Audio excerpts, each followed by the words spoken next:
This is Majin, and here's my comic pull and reviews for May 31st, or sorry, May 30th, 2018. Thankfully, this was a slow week, but it was an important week for what came out. First off is No Justice, number 4.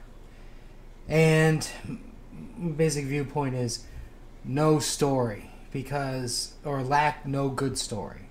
Ending, no good ending. Any one of those things apply to this book. Reason being is this. To me, it's like they didn't quite know what to do. You have, on one hand, 4 god-like beings who took out, the Brainiac's planet, and now they're taking out planet Earth. Brainiac's planet blew up, and everybody's like, oh my god, what's going to happen? Then you have the issue of, Brainiac had all those cities or worlds in jars, and the Justice League, of course, freed them all. So now there's all of this stuff floating in the galaxy. And finally, what you have is Brainiac 2. He, Vreldox.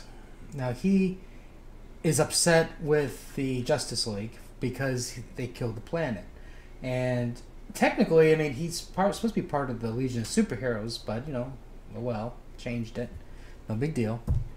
And that became the focus. He basically leaves Justice League behind. He goes, Cyborg's like, you must help us. You have to. And he's like, I could, but nah, maybe not this time. Not after what you guys did. And he goes to Earth, and he accelerates the process for the celestial beings to destroy the Earth. And that's the focus of this whole book. And then at the very end, it's like, okay, well, there's a thing with Amanda we have to deal with. And of course, the heroes all arrive just at the right time to save everybody and stop the Earth from getting destroyed. And it was really anticlimactic. It was just like, I almost want to say, get rid of the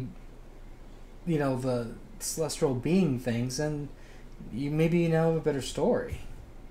The art is horrible.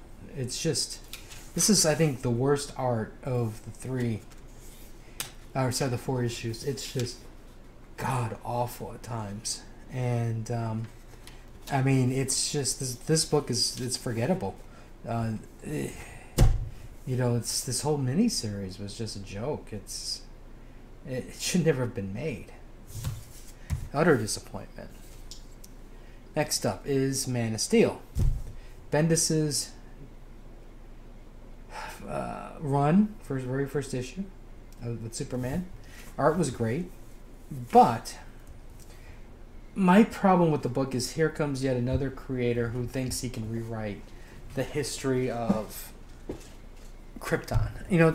Now granted, so far he hasn't done anything yet quite to destroy Krypton, but it's like, here, we already know how the planet blows up, but yeah, here's this other little story thing that you didn't know that's on the side. And that's where this guy comes in. He's like, oh my god, people, Krypton needs to be destroyed. They're horrible people. They're gonna go outside of their system. They're gonna, they're gonna take resources from people so that we can further their technological needs, and then it's going to cause those planets to war against each other. Oh my god, we have to do something now. And he's doing this in front of us group of people that's basically Marvel's Elders of the Universe type thing. And they're like, no, I'm sorry, we appreciate what you've done for us, but not this time. You cannot destroy Krypton. Which, it's the rest of the whole story. From here, though, all it is just basically, it's basically Superman. Bendis is basically setting up his version of this world. And so there's not really nothing spectacular that happens or anything like that. Oh, other than apparently he saw the Infinity War, and that's how this book ended here.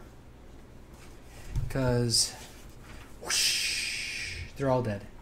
Infinity go out and killed it. So, one way to look at this book is this is a mini-series one of one shot, everybody's dead, and you can go on with your life. Or you can suffer, and you can keep reading this book. Anyways, that's it for this week. It was short. So, we'll have more stuff later. I got preview books, those from previews. So we got to see what's going on there. And we'll have more stuff later. Like, share, and until next time.